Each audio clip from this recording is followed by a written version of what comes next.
Welcome. You're leaning on the Pitchfork with Trace and Matt. Perfect.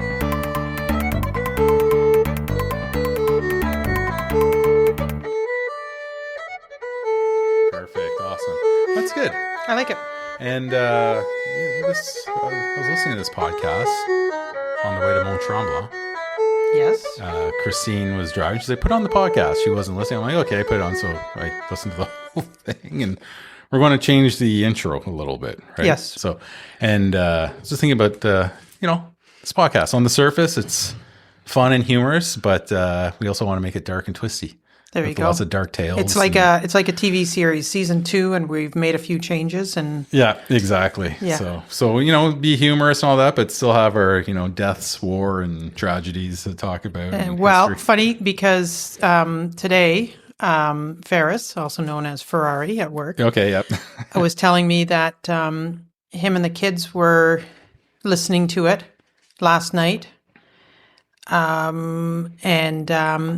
kind of forgot that we ever talked about vomit last podcast. We did when we were talking about a smell of farts, he said. Yeah, and then boogers, and then Anyways, I guess they were starting to eat supper, and the kids said, "Can we turn this off?"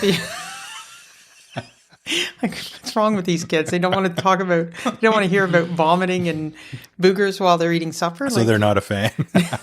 No, I think they listened to the podcast, but just didn't want. Well, good for Ferrari for playing that one. I like that Ferris. nickname. That's a good nickname. I was just going to say something. I'm all thrown off now. So we're back at your place. That's it. Okay, yeah. So we are back at my place. I'm still not feeling 100% to drive. Like, I'm feeling really good. My shoulder is much better, but having my arm up at the steering wheel, just in that position over a long period of time, it really starts to. I can really start to feel it in the shoulder. So I thought, better safe than sorry. So the audio actually might sound a little different because we were in the basement last podcast, but then we hosted for Thanksgiving, and I brought the table that I use for the podcast up in our living room. So we got like a vaulted ceiling, and it's a little bit more roomy and probably tinny, echoey in here, but it's worth a shot. It could be good. I kind of like the vibe in here, to be honest with you. Yeah, no, it's nice. Yeah, Mrs. Claus, my cat, Mrs. Claus, Claws. Yeah, Trace met Mrs. Claus. Mrs. Claus is fat. Hey, she's fluffy, okay? Fluffily flat. So she might come. Who knows? Maybe she'll make a guest appearance. Maybe. It might happen. She liked you. Well, I mean, she only let me pet her for like one. Well, she didn't even let me pet her. She sniffed me for 2 seconds. She might be behind the couch back there. Oh. She likes that spot. There you go. Or she's behind the dryer in the basement, which is probably where. It must be warm there for her. Well, yeah, I think she liked warm. So I noticed she used to hide underneath the stairs. I store some of my bikes, like when it's off season, under there. And I noticed she would have oil, like chain oil lube on the side. And it was like you'd see the imprint of the crank on her fur. And then I think she stopped there. And then one day I noticed that the vent hose that attaches to the back of the dryer was detached. And I didn't know, didn't make any sense. But then I realized she hides behind there, and then she wedges herself between that and the wall. And I guess over time it shimmied the vent hose out. So yeah, it's always good to know where your cat's hiding spots are. There you go. Yeah, they hide in the funniest spots. And it is funny. Yeah. And cats are funny animals, that's for sure. Yeah, so we're back in the suburbs. Cat or dog person? I was a dog, now I'm a cat. I was a dog person up until we got our puppy, Sadie. And I'm like, oh, you know what? I like the cat. The cat is zero maintenance, pretty much. Mind you, Christine does the litter and all that stuff, but still, like, considering how much work a puppy is. Now, Mrs. Claus was hard. When she was a kitten, she chewed through I went through maybe 4 or 5 different power cords. She would chew through the little thin. Yeah. And then the top of my Nintendo Switch, she kind of chewed on that. But that was just like the first like few weeks. But she's been fine. Like, she just doesn't, they do their own thing. Cats do their own thing. It's fantastic. They really do. A dog, it's like constant need of attention. Like, if you were to be reincarnated into a dog or a cat, what would you choose? I I don't know. For me, a cat, 100%. I guess a cat. A dog, it's a little tragic. Like they're always wanting to be. They need your affection. Yeah, and if you and it if feels you're like they can never get enough. They yeah, want. They're always at you. They want so much attention. You give them as much as you can, and it's still not enough for them, right? You know what I mean? Like they're never satisfied. They just want more and more. Whereas a cat, they do their own thing. and I guess with a cat, like you could be grumpy and it'd be kind of accepted because cats are known to be kind of, Yeah. If I could choose any animal to be in like the next life reincarnated, it would be a domesticated cat for like a good, nice, 19 modest years. home. Yeah. Cats. I mean, if a cat's got a good home, they've got a good life.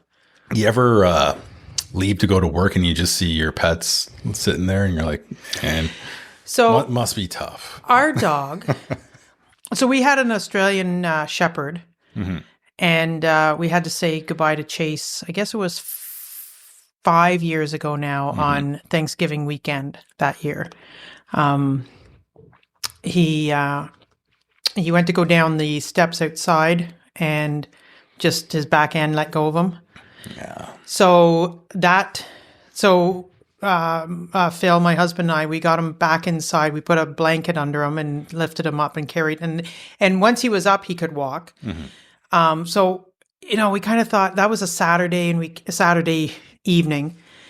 And I kind of hoped that maybe, he just maybe had, twisted, just kind of give himself a little creak or, something. So I stayed downstairs with him all that night. And hoping that, just if he stayed quiet, then he'd be able to get over his little injury. And the Sunday morning, couldn't. So I had to, we knew we had to we had to get him to the vets. And the only vet that was open, because our vet doesn't do small animal emergencies. Oh, I see. After hours, was a 24-hour vet in Ottawa, and you always worry about those ones, right? Like you never know who you're going to get. But we went to, and I apologize to the vet clinic. I can't remember what their names were, but they used to be just off Carling, and I think they've moved. Anyway, so we took them down, and they were great. They met us with the stretcher. And got him onto the stretcher, took him in, did some x-rays and all that. And the vet came out and said, basically his hips have, given away. Otherwise he's fine, but, he'll always need help getting up and he won't be able to do stairs anymore. And he always was the dog that, came upstairs with us at night and all that. So we just made the decision right there that, he wouldn't have enjoyed life if he couldn't run around and all that. Oh, it's such a tough decision. Anyways, I can't cry. I won't cry. Anyways, and then I didn't want to have anything to do with getting a dog for a while. And then just a couple of years ago, things happened and a dog sort of showed up, came across our radar. A guy that Phil knew, his Australian Blue Heeler, got visited by the neighbor's dog and ended up having 2 pups. And he gave 1 pup away. The other pup he was hoping to keep, but the pup started to annoy the mother. So the mother started getting aggressive with the little girl. So anyway, we ended up taking her, and she's been great. She's a Blue Heeler Lab Collie mix, and she runs like the wind, which is a long story to answer your question of when I leave in the morning. No, because... It's perfect. And if anybody knows me, knows that I go from, when I'm telling a story, I go from A to Z to B to D, back to Q. I never can just give a direct thing. I don't know what it's like leaving and having her look at me because she is not a morning dog and she goes back upstairs and goes to bed. Exactly. That's my point. Isn't that nice? I thought you meant because you see the sad eyes in the window or something like that. No. It's always they're lying down and they're sleeping. They're in their just relax mode. And you're like, you know what? You have it pretty good. It's like I go to work and, quote unquote slave away just so my pets can be in this empty house with no humans in it. It's a little weird when you think, but it's kind of funny. I'm looking up the Australian Blue Heeler, and beautiful dog, kind of a brindle coat, right? Yeah, yeah. We had one years ago, and the puppy. Oh my god, as a puppy.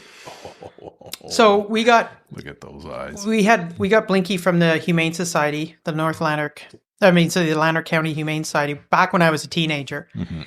And my Gram decided she was going to train Blinky to herd cattle. Great name, by the way. Thanks.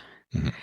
And I come home one day from school, and Graham tells me, and this is, I don't know how many weeks after we got Blinky, that Blinky's all ready to become a herd dog. Mm-hmm. So out I go to get the cows, and I take Blinky with me, thinking this is great. Like, we'll be able to use Blink now to herd cattle and all that. I walked back with all the cows around me and Blinky pretty much on my head.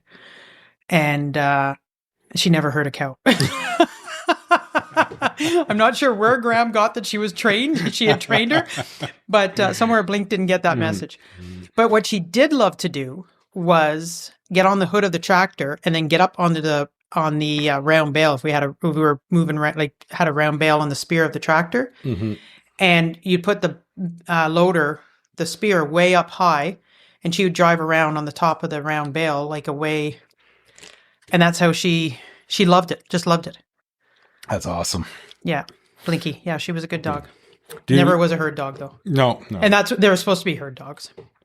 Do you ever name a pet and then suddenly that pet, like a nickname will come up about and then it evolves? Like Sadie, my dog, we call her Dopey all the time.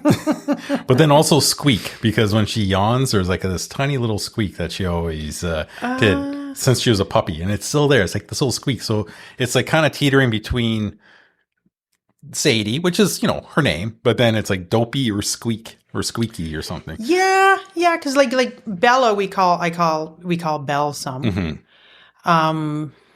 Like one of our cows, Grace, we call Gracie. Yeah, because like Newt, who's one of our heifers, it's fun how that works. I call Newty Newt. Yeah, I love that. My dog growing up, she was a Yorkie. Missy was her name, but sort of evolved into Schnotz. My brother and I called her Schnotz. We were younger. But like in Almont, like any of the like old crew, everybody you had nicknames. Like the Almont. Oh yeah, like my mom and her family and all like that. It's a very small town. Her whole circle of friends and even all my cousins. We were very close growing up, living like out in the country, and yeah, we all had nicknames. So in high school, my nickname was Homer, long before the Simpsons were ever. Nice. So like, I kind of feel like I should be getting. I don't think I had a name in high school. I was called Matt the Cat with a lot of my cousins. Matt the Cat. I can't do a cat sound. I'm not going to do it. Anyways, yeah. Should we do shoutouts? Shoutouts. Or should we do Balderdash first? No, let's, whatever. Shoutouts? Shoutouts. Sure. All right. You got any?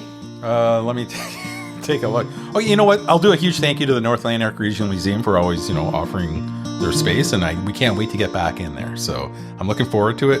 This is temporary. We'll do the odd podcast here, but extend our gratitude. And it is fun doing it at the museum. It is. It's a vibe. It's good. And this is nice too. But no, the museum. Absolutely, that's our. Yeah, no, I totally get why we're doing it. Yeah. So, thank you. I'm always going to thank them, no matter what. So awesome. All right. I'm going to do a couple of shout outs. I'm going to do shout outs to flaggers. We have a friend who does a lot of flagging, and those are long days standing there flagging, dealing with idiots on the road who don't want to stop, who, get angry with you. Like they're putting that's, like for construction? Yeah. Yeah. Yeah, it is tough. It is. It's and there's so many people that disobey them and just go through. I've known a few people that have done that. Like I'm just done with idiots. Like I really am. Like, well, no, it's good for those flaggers. No, so I always give them a good no, thank you, whatever. Yeah. Even the police officers when they're in the middle I of the do have to intersection. laugh though, because I slow down during construction things, and I always appreciate when you see those signs. Now, they say, you know, please drive safe, please drive slowly. My dad works here. Yes. It makes you think, because I mean, let's be honest, 95% of the construction workers on the roads are males. Now flaggers, you see more females now than you do before. Younger student, Right. Yeah. But you get the odd flagger who's getting, so you're driving slowly, you know, and they're like, come on, and they're waving you on, like going, come on, get through here, get through, and you're like, dude, I'm trying to drive slow to be respectful, because, like, you know, you guys are working on ground. But yeah, I'm on the other lane now, and it's a little bit more narrow than usual. Like yeah, I see. but I get it. I mean, it's I know long, you mean, especially like standing. Oh gosh, and I find standing so hard. Just standing so hard, it just kills me. Kills me. Anyways, I'm also going to, and this could be a little bit controversial. I am also going to give a shout out to parents who still parent and not become their kids' friends. Okay, nice. Yeah. Yeah. It's I think it is a skill that's getting lost. And you know, afraid to give a bit of tough love or reminders. You know, a little bit of fear never hurt anyone. Yeah. No, it's true. Yeah. You know, and as parents, it's not our job to be our kids' friends. It's our job to be parents, and yeah, you know, like, it's okay to say no. It's okay to make your kids accountable for their behavior, for their choices. Like consequences. Yeah, and stop blaming it on everybody else or finding excuses. Yep. Don't be that parent. Just don't. So do the parents that actually parent shout Shout out. Yeah, nice. Shout out. Yeah. All right. It's in our line of work, we see the differences.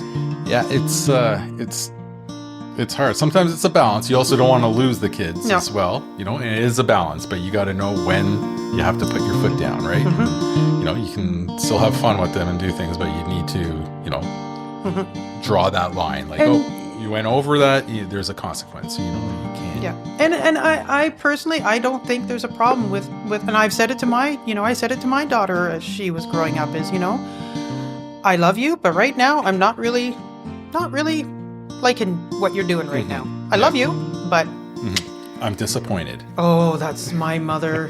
We've had this conversation. I'm not mad at you. I am just very disappointed. Oh, my mother. I swear, if my mother even said that to me right now at 54 years old, I'd be like, yeah, you know, Tracy Ann Holmes, I'm not mad at you. I guess I'm really just disappointed in the choice. word. I guess I'm really, I'm just really disappointed in the choice you made. I'm sorry, Mom. I'm sorry. I promise never do it again. Yeah. So yeah, shout out to parents who still parent and are not cast members of Friends. Oh my God, that's hilarious. Should we do Balderdash? Or? Yeah, let's do Balderdash. Okay, all right. You want to go first, or you want me to go first? You decide. I'll go first. Okay. The word is gringlehook. The definitions? You want the definitions? Okay. Gringlehook, a weaving tool for baby bassinets. Second definition, a narrow ditch or channel for draining water from farmland. And a 19th century slang term for a person who tells exaggerated stories. And what's the word again? Gringlehook. Okay. All right. Oh, crap. Did you lose it? Yeah. Hold on. I didn't write the word down. Hang on. You have the definitions, but not the word? Yeah. Hang on. Oh, I'm such an idiot.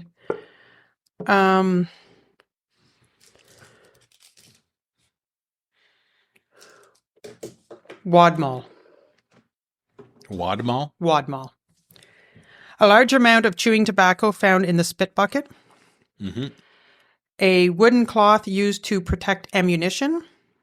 Or a slang used for military wards used by soldiers during World War I. Okay. We'll revisit that. Wadmal. Wadmal. Hopefully we'll remember to revisit it. Yeah. Okay. Let me see. I got. So we've been asked a couple of times by people, like, "Hey, oh, great, you started your podcast back up. Like, what what was the topic?" And we don't have a topic, No, right? We don't. not yet. Yeah. So you write down stuff. I write down stuff. I had a really. I think I mentioned this one time before, but a lady in Almont who listens to our podcast made the comment that she really enjoys it because she feels it's like the Vinyl Cafe. Okay, yeah. Well, it's like leaning on the pitchfork. We're shooting the breeze, right? Just Exactly. That's sort of the vibe that we want. So you have your list and I have my list, and there'll be things that happen at work, or we'll be talking about something and we're like, oh, that'd be something that'd be fun to talk about podcast. But we don't really have like a theme or a No. That's why like last week we went from farts to funeral sandwiches.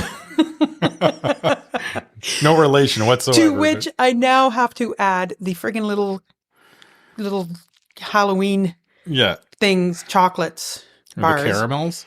Well, then, oh, gross. That is so disgusting. The wax. Or the roll, or the, There was a name for those things. what's those what's the little brown roll-up things? What are they called? Roll-ups? Tootsie Rolls? Tootsie's Rolls. Oh my gosh, those are disgusting. Those are disgusting. What, the caramel, hold on. What were they called? Kurz Kisses Molasses. Yeah, gross. They were like molasses. Gross. Blobs. You can still buy them on Amazon, by the way. We should get those and then get them. Give them to the kids. Oh my God. A little expensive. Never mind. We'll pass on that. But yeah. Anyway, go on. Yeah, whenever we were kids and those would always be the last, right? Like you would pick up the pillowcase, right? And I was just going to ask, did you use the pillowcase? Of course. Yeah. You have to use and then you had like 3 pillowcases in the car and you'd fill one. And then you just pick at it for the next, I don't know, few weeks or months. And it was always, those were the last to go. Now, growing up as a kid on Halloween, was it limited candy or was it a free-for-all? After done trick-or-treating. When I was a kid, I think I would have one. I don't know. I forget. So you're only allowed to have so many candies? Oh, no. Am I thinking Christmas with opening up a gift on Christmas Eve?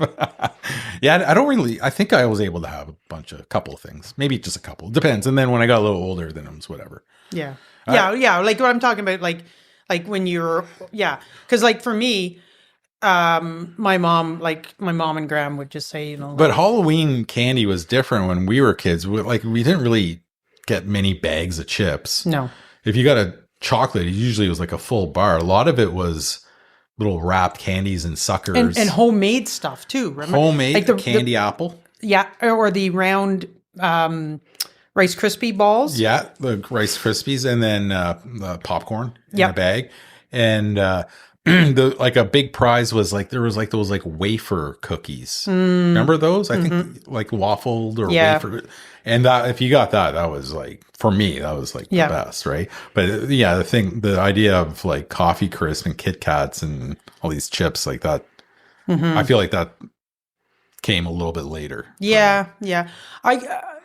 My mom never like policed, the candy or anything like that. At least I don't think she did. If she did, she did a really bad job because I always would go to bed with like the pillowcase and wake up with candy all over me. There'd be a can of Coke the other time. I'd get the word on the street would be like, "Oh, that house is getting a can of Coke." Oh my God. Yeah. And then the car would park at the end of the street and you do that round. Oh, yeah. And then once you got the pillowcase full, you put that in and you grab the next pillowcase. What's the most disgusting thing you got for Halloween? Probably the Tootsie Rolls. Yeah, but like something weird. Oh, I don't know. I had 2 things. I got cough drops once, but I don't know. Like it was like Vicks cough drop. But the worst was somebody.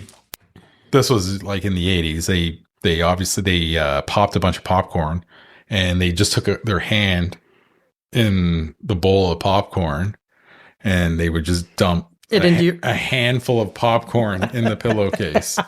And then so I had all this popcorn that was obviously not I can't really think of anything that was That was really gross. That was like that. It always stands out to me, like a handful. Thank you for the handful of popcorn. You know how disgusting that is. That's horrible. That's like. And when we trick or treating, you never had the bowl left unattended. Like you always knocked on the door. Like it was always you knocked on the door, you opened the door. And sometimes you had to do tricks. You'd like have to. Yeah. You'd sing a little song or a little tap dance routine, or give a little joke or something. I don't know. And then when we lived in town for a short period of time, I always stayed at the house while Phil and Joe went trick or treating, and I always got a good laugh with the parents because they'd have the insulated cup, and as the evening went on, oh yes, the parents would be we'd be wobbling a bit more, and yeah, you still see that sometimes, and that. So yeah. So what you were saying about the podcast, so we don't have the topics or whatever. That's just people. Yeah. Some people have referred to us as Seinfeld. Okay, podcast about nothing, everything about nothing, right? That's what we say. It's everything, and that's what we were going to call the podcast "Everything About Nothing," but then that's been taken. Yeah. I prefer. I like leaning on the pitchfork. Yeah, I do. Guarantee there's not another podcast out there called "Leaning on the Pitchfork." No. No, for sure. So, there was something here I wanted to talk about. Relaxing. Yeah. Besides like laying on the couch and, okay, you know what? We're going to have to pause this for 1 second because my ice cap has gone through me and I need to go visit the little girl. Yeah. Can we pause it for a second? Yeah, absolutely. Okay. All right, we're back. Okay, all right. You guys got nice soap. Oh yeah, we like our soap. Yeah. Yes, yeah. I like the soap that foams. Mm-hmm. Yeah, it's the foam soap, and we get it from what's it called? Bath and Body Works. Oh, nice. And did you like the little Halloween the case? Yeah, I make sure that it's all seasonal. We have a Christmas one, we have a spring and summer one. And look at you go, Martha Stewart. I know. I do have a little bit of Martha Stewart. Yeah. So does Phil. I'm not Martha Stewart. Phil is. I'm not. Yeah. But yeah, nice soap. Smells nice. We go seasonal with the smell. I think that might be sweater weather that you have on there. Nice. Mm-hmm. Yeah. Nice. Or is it pumpkin-y? Does it smell? I'm not going to smell your hands. Want to smell my hand? Yeah. Was it a blue? Do you remember as a kid we used to fart and you pretend you cup it and then throw it at somebody? Do you remember that? Yes, absolutely. That's a classic. Yeah, that's a good one. Jeez. Oh yeah. Oh. Nope. That's I got Trace's phone. What was I going to say? Yeah, no, nice soap. Nice soap. Thank you. It comes up and it washes nicely. You get that soap that not the foaming soap I find always comes off nicely. You get that other soap and sometimes you really have to wash it. It lathers nicely, right? Yeah. You don't have to work to lather. No. It's instant lather and it goes off your hands nicely too. The other one sometimes like you'll have like a little bit of a buildup in between your fingers. Well, that's like cream. It's hard to get off. That's like hand cream. Like I like the thick hand cream because I find it I do Vaseline. On your hands? Yeah. Like regular Vaseline? Yeah. I don't use like cream or anything like that. But does it absorb? Not really. If they're cracked or whatever, right? Well, yeah, if they're cracked, That's what I mean. yeah. But I'm talking about like if your hands are just dry, like you've just. Oh yeah, I'll use there's another type of Vaseline. It's like more creamy. If I keep drinking more of this ice cap, we're gonna have to take another pee break. But yeah, and a bar soap in like a powder room or whatever just doesn't. I don't know. I like the soap. Yeah. Well, it's easier to clean up and everything too. Anyways, what were we talking about before I took the bathroom break? We were talking about the podcast, sort of like everything about nothing, and then you had something else to say. Oh dear. I feel like you were about to get into it and. Oh, relaxing. Oh, relaxing. Besides the typical, like, what activity do you do that you find is relaxing? Besides biking and all that, like something unusual. Do you do something unusual? Like walking? Well, that's. I don't know. So for me, I go through the car wash. Oh yeah, I see what you're saying. Yeah, that's a good one. I would go through, like, if it's been a stressful day or I'm just like, because you know as well as I do at work, sometimes you're like overstimulated with noise, like because we're busy, like and we work at a big school, so it's not very often is it quiet. The car wash, I go to Timmy's, I get my little ice cap. Yep.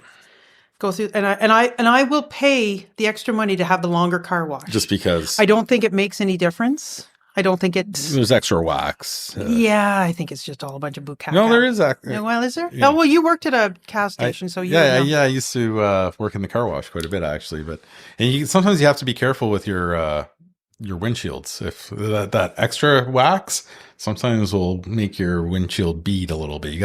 I put the wipers on right away when that goes on the front windshield. Even with the car wash going? Mm-hmm.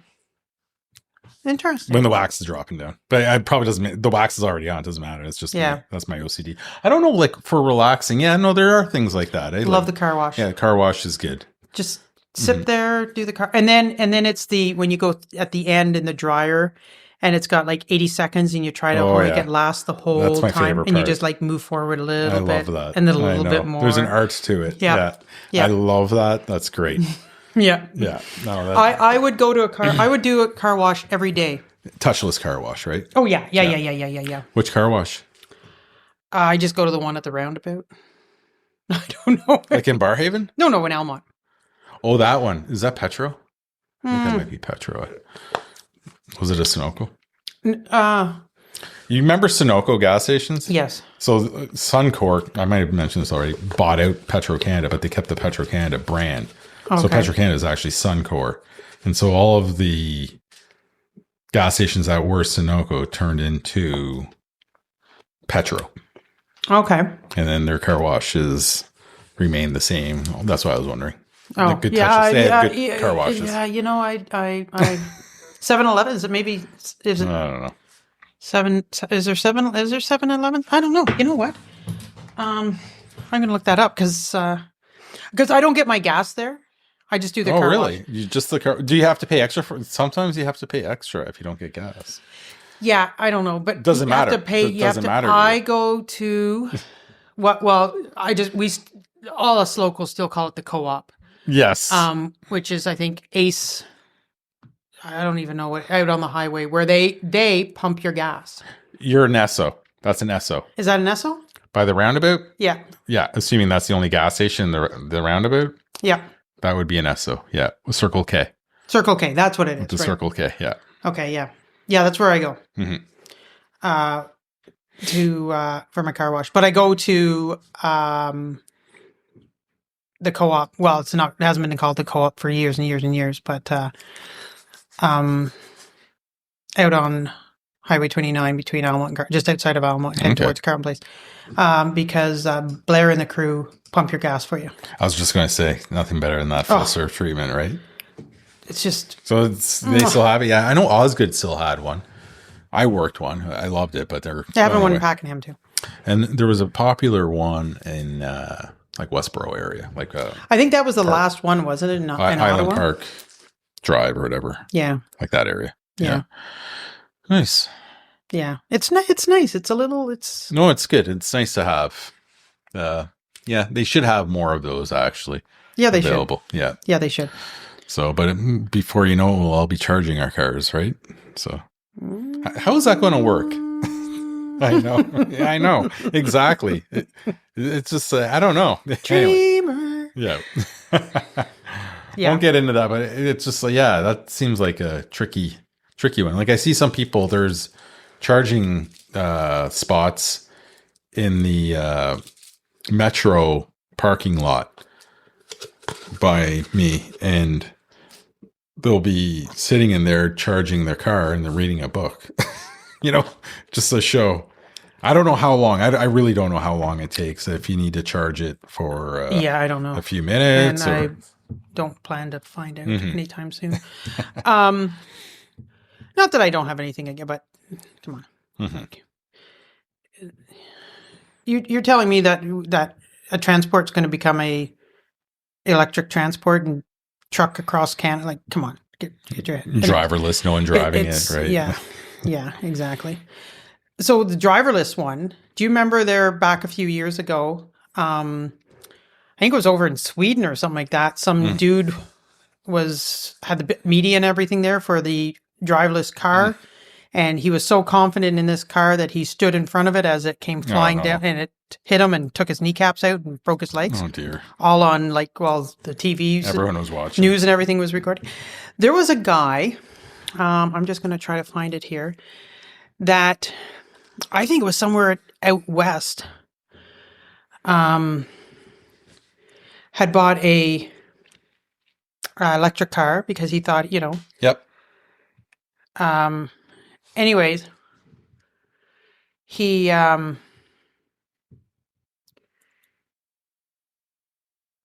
and charged it. Yeah, right. A Manitoba man was charged the amount of a large amount for charging his electric vehicle at a dealership, resulting in over $600 in a bill. Yeah, this was on the news back a while ago, which highlighted the lack of standardization and high costs at some public chargers. The incident was caused by a dealership charging a high rate of $5.99 per minute. Wow. To recoup the cost of installing a private charging station, which they were compelled to do, but did not want to sell EV, electric vehicles. This situation drew attention to high and non-standardized charging fees, the potential for very high idle fees, and the importance of EV owners to check rates beforehand. Like, come on. So I wonder, like, if you're charging at home, like how much your bill will go up. And I'm also noticing, this is like my own little theory, but like I'm noticing, like whenever I see in the news a garage fire, I've been noticing a lot more of those. I'm like, are there like EVs and they don't have it set up properly? It's nothing against the EV vehicles, but the setup, like it's tricky. I don't know. That's one thing they can't blame my cows on. Yeah. Yeah. Yeah. And I'm not even going to go on a rant about my cows. I love your cows, so it's okay. Speaking cows, so Teddy. Some people who are listening will know Teddy. So back on Father's Day, June 15th or whatever it was, my mom went out to check the cows at the side field who hadn't calved yet. And so we put the cows in the spring. We put the cows in the side field who haven't calved, so that we can keep them in a smaller area and keep track of calves and like this. Because if anybody who doesn't know anything about cows have a tendency to hide their calves. That's right. You mentioned that before. And they will hide them very well. And it's not like they hide them like in a living room size. They're smart about it. They will go and hide them, and the calves will not move. Like you could practically have to trip over them before you'll find them. And they hide them really well. And they'll do this thing where they'll look in one direction and start walking in the opposite direction and all that. They'll fool you. They fool, yes. There's that video. I didn't Impressive. I didn't put the video out this year about the cow. Anyways, so Mom went out to check the side field, which still had a few cows that hadn't calved yet. And she found this blob behind Annie. And Annie had basically aborted this calf that was 2 months premature. Now, a 2-month premature calf is really hard. Don't usually survive. They usually are dead within a few hours, if not sooner. And a lot of times they're born dead. Because the last organ to develop is the lungs. How long are they pregnant for? 9 months. That's the same. Okay, that's all right. Yeah. Anyways, here's this little blob behind Annie. Annie's chewing her cud. She doesn't even realize that she's aborted. Mm-hmm. And it's still alive.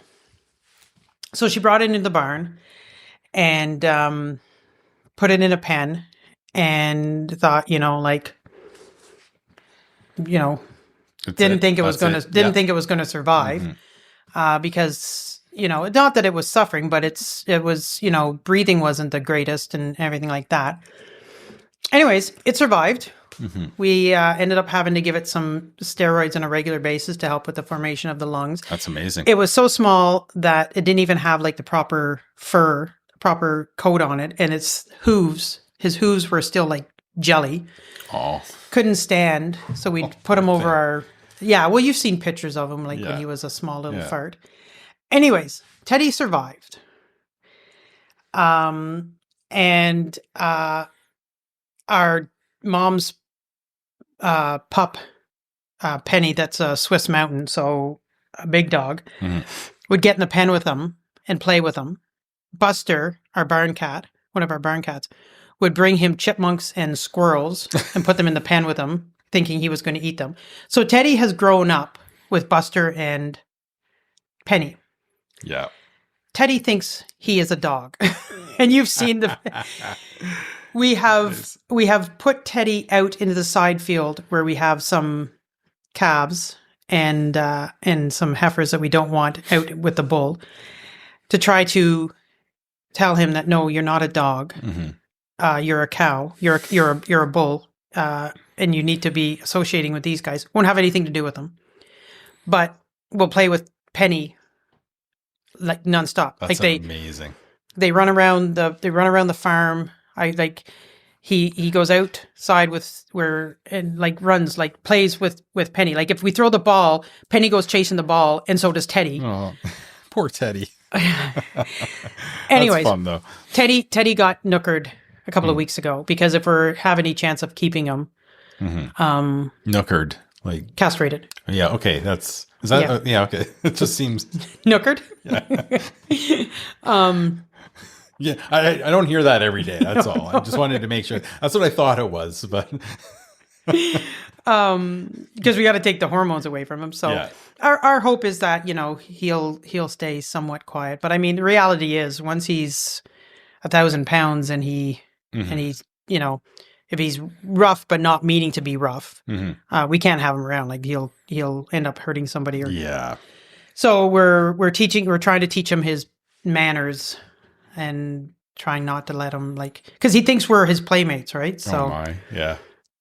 And I don't know how we got into this topic. What were we? I don't know. It's great though. How big is he? Oh, he's about 100 and some pounds now. How big will he get?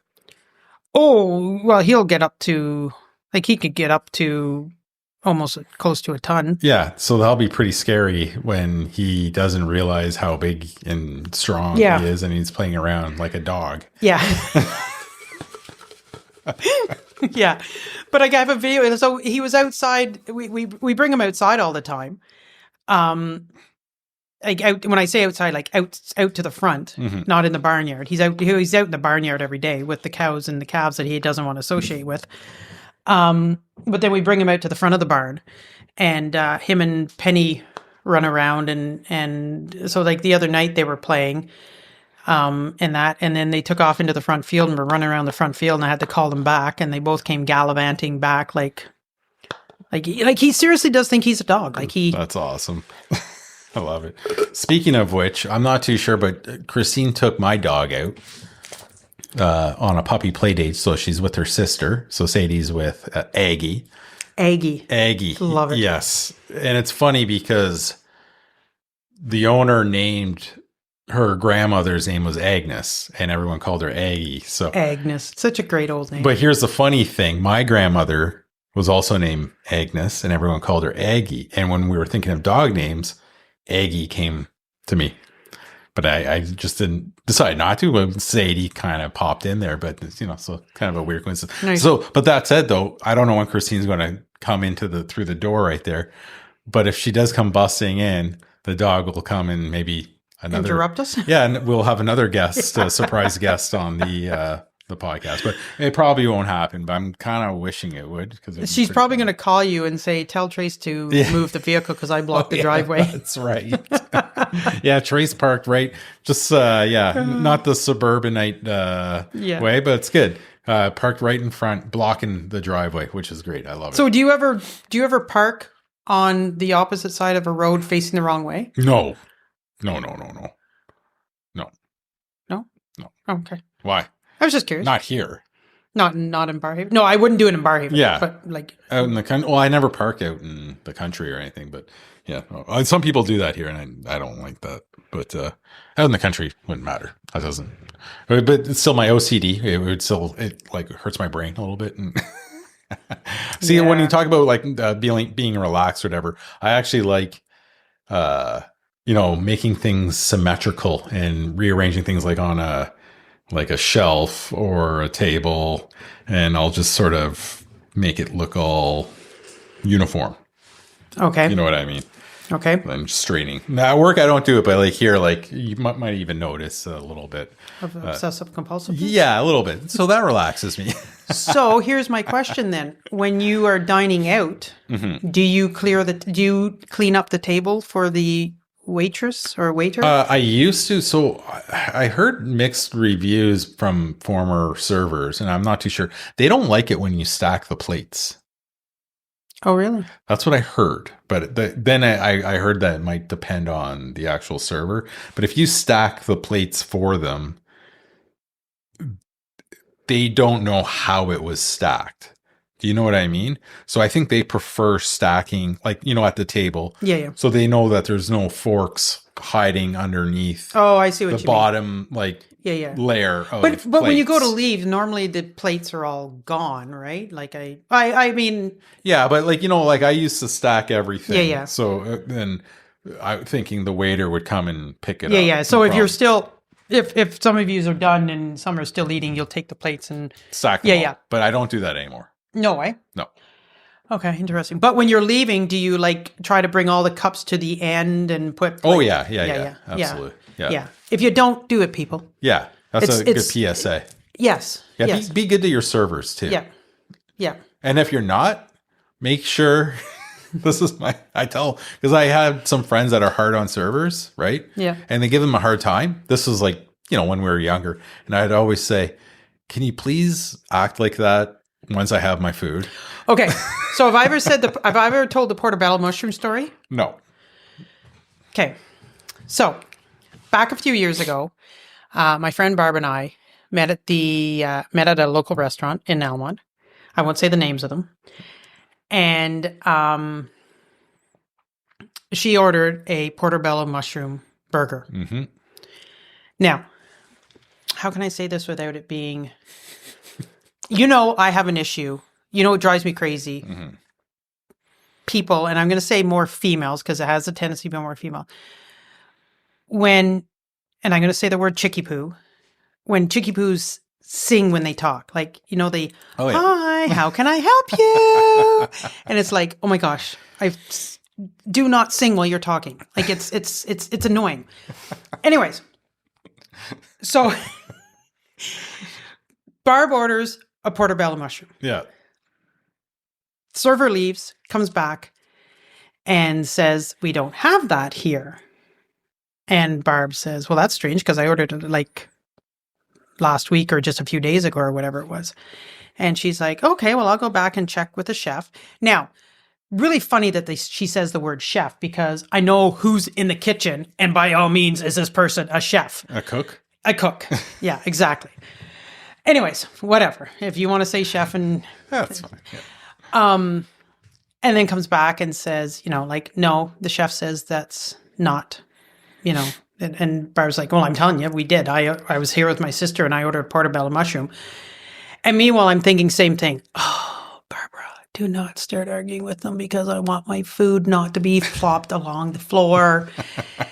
So the waitress comes back and says the chef can do a burger and put some mushroom on top. Barb says, fine. Comes back, gives her plate, not mine. Mine's still not served yet. Barb lifts up the hamburger bun and there's just like a little shriveled piece of mushroom on top. Puts it down, slides it across the table and says, I'm not eating that. That's disgusting. Oh, no. And to which she leaves. And to which I look at Barb and say, you now realize that my fish and chips have now been soaked in the toilet. Probably spat on. That's where my brain goes. Yeah. Absolutely. Yeah. And that And the girl comes back and says, is there anything we can do? Would you like to order anything else? To which Barb says, no, I'm fine. Thank you. She leaves. And then Barb leans over to me and says, I can say the name of this restaurant because this restaurant's no longer with us, and leans over and says, I just realized that I had the portobello mushroom at JR's. Whoops. To which then my fish and chips arrive. I swear they did something to it, but I don't think they did. But anyways, but yeah. Funny. Yeah, I'm sure it happens. Oh, yeah. But yeah, public service announcement. Just, if you're dining out, just clean the table up a wee bit. Bring all the dishes bring all the cups, everything to one end. Mm-hmm. Don't leave snotty. And you can stack, but I think you can overstack. But I'm even talk to the server. Sometimes I do that. But yeah, don't leave the snotty, rags and all that crap. No. Yeah. No, it's not cool. Mm-hmm. Clean up after yourself. Yeah. Just tidy up. Absolutely. They've had a long day. But then I also wonder, be nice to the servers by all means.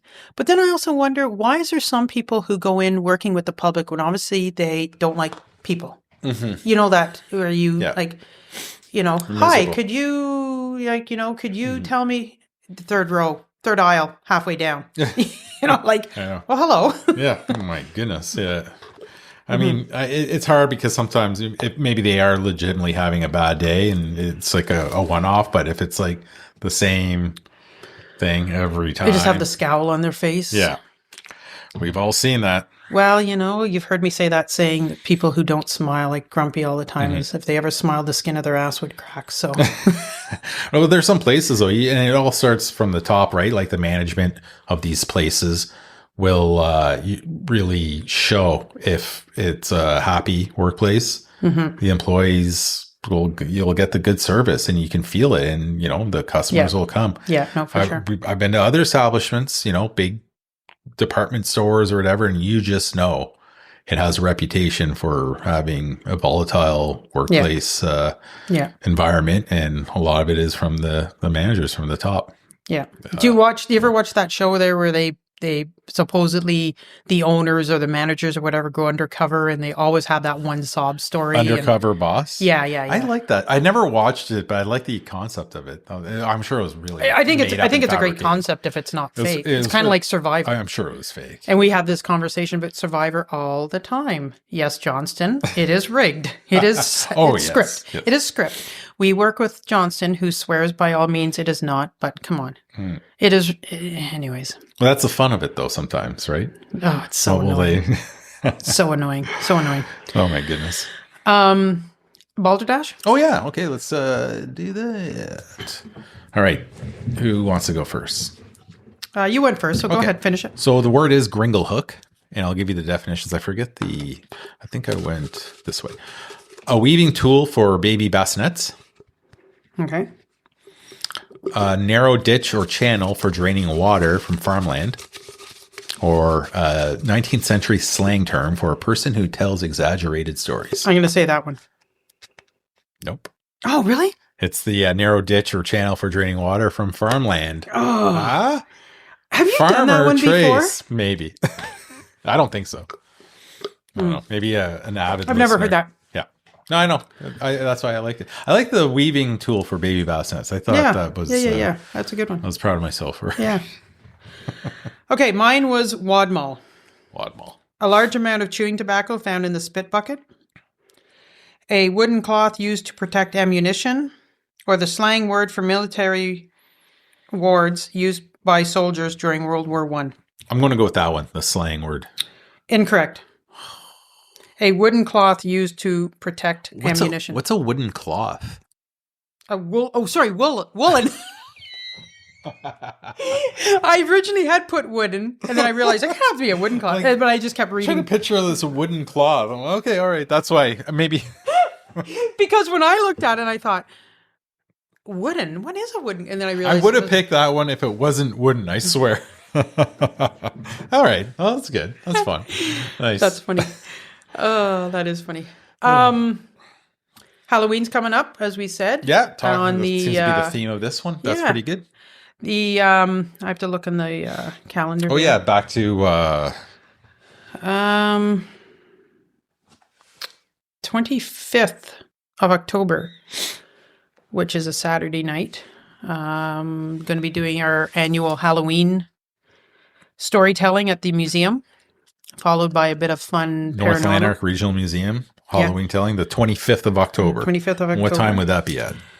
I think it's 7 o'clock. 7 o'clock, 7 p.m. Obviously. Yeah. Okay. All right. And then we're going to have some fun with paranormal stuff and see if we can get. That's always fun.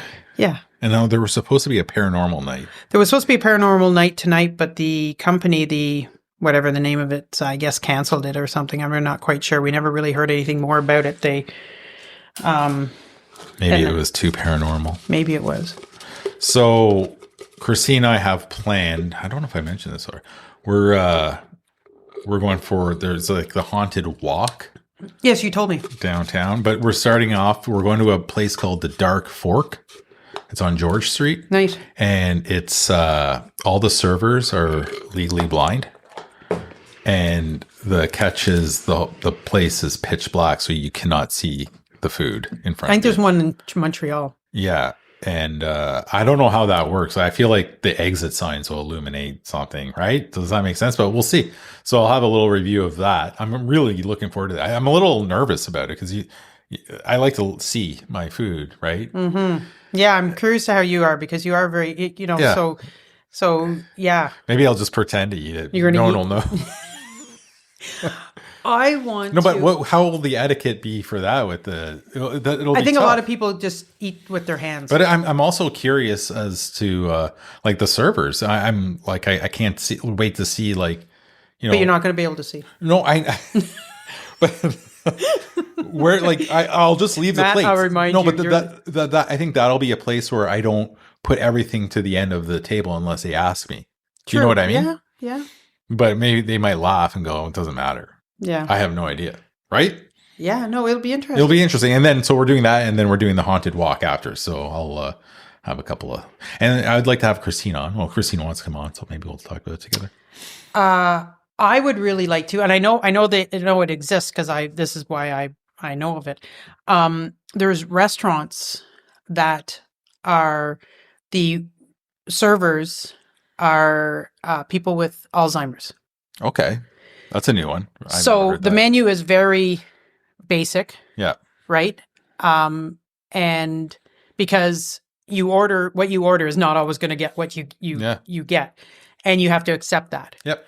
I think it's a great idea. I love it. I love it. I love it. That's really out there. Well, because over in, I want to say Denmark. Yeah. They have small communities. Mm-hmm. So, which is like it's like a nursing home as such, but it's a small community in the nursing home. So they have like a little village set up. So, and it's geared for people with Alzheimer's. Yeah. So they can go and walk in their little community. Oh, there's a cow again. To go get their hair cut. Yeah. So they have all these little storefronts, right? And they can go to like the local grocery store, quote unquote grocery store, where they can go in and they can buy, but it's all within the nursing home customized for them. And so they accessible to.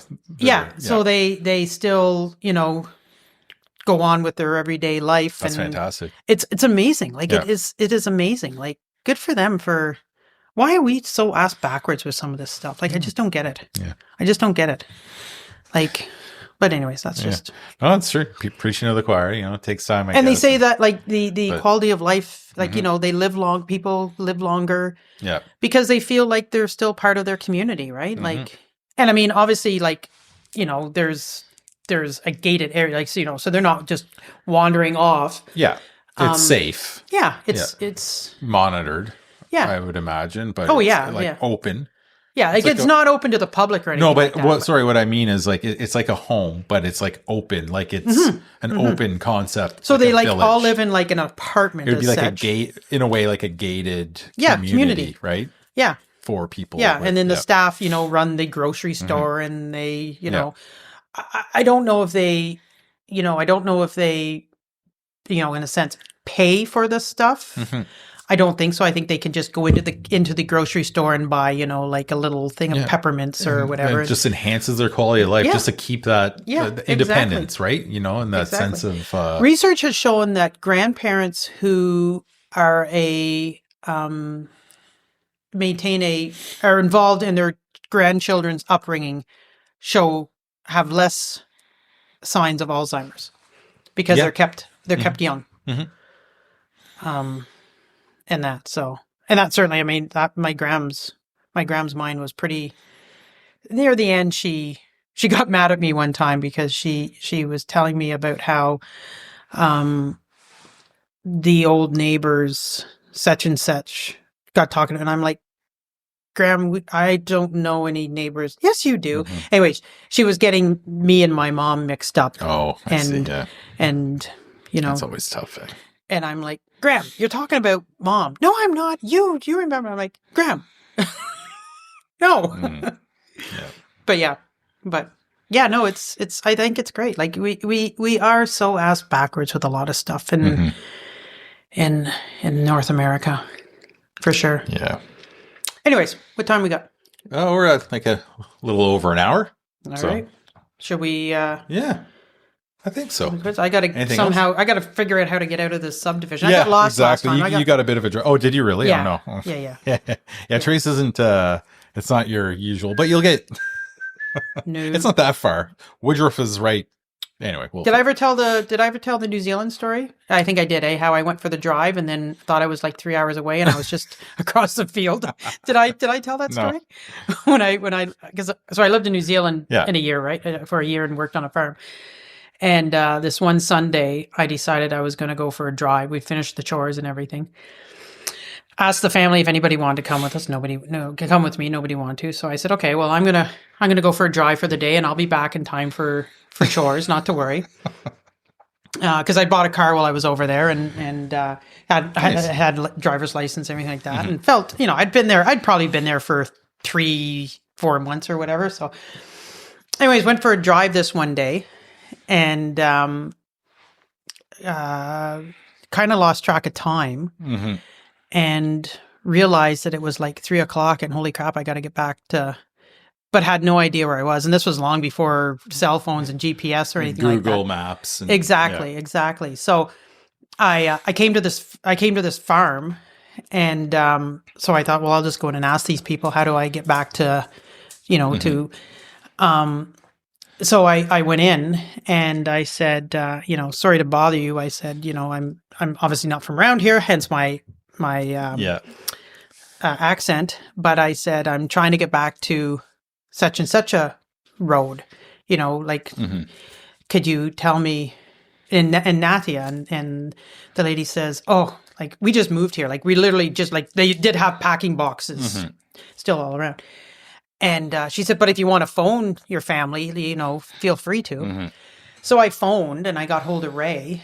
And I said to Ray, listen, I'm not going to make it back in time for milking. I'm sorry. I'm probably about 2.5 hours away. I have no idea where I am. Yeah. And she says, well, what's your address? So I asked the lady, and the lady gave it to me. And Ray kind of started snickering a wee bit, and she says, do you see the mountains? So we lived like in a little bit of a valley. And she said, well, can you see the mountains? And I said, yeah. And she says, can you see a house with a tin roof? And I said, yeah. And she says, can you see me waving at you? And all I had managed to do was just drive around at night, because I stopped at That'd be a great feeling, though. You think you're going to be on the road for 2.5 hours and you're right there. So because I would stop at like these little towns, and I would stop and do some sightseeing and all that. And I said, get talking to people, right? Yeah, exactly. And I'm like, oh, okay, well, I'll be home in a few minutes. Yeah, all I'd done was a complete circle. That's all I managed to do. Nice. And I met the new neighbors. Nice, that's good. So yeah, no, directions are not my. I can get lost in a parking lot. I'll get you out of here. So. All right. Well, listen. This has been great. Yeah, it has. Yeah, I feel we're a little. The last podcast was good, but I feel we were just a little out of... Oh, a little rusty, Yeah, a right? little rusty. Yeah, absolutely. That's going to happen. So, no, this was good. And as always, it's always good. It's always great. And thank you for listening, All right. everyone. And don't forget, if you're in the rural area and you see a flashing green light, pull over. Firefighter is going to a call. And put your grocery carts away. All right. Cheers for now, folks. Cheers. Bye. Bye.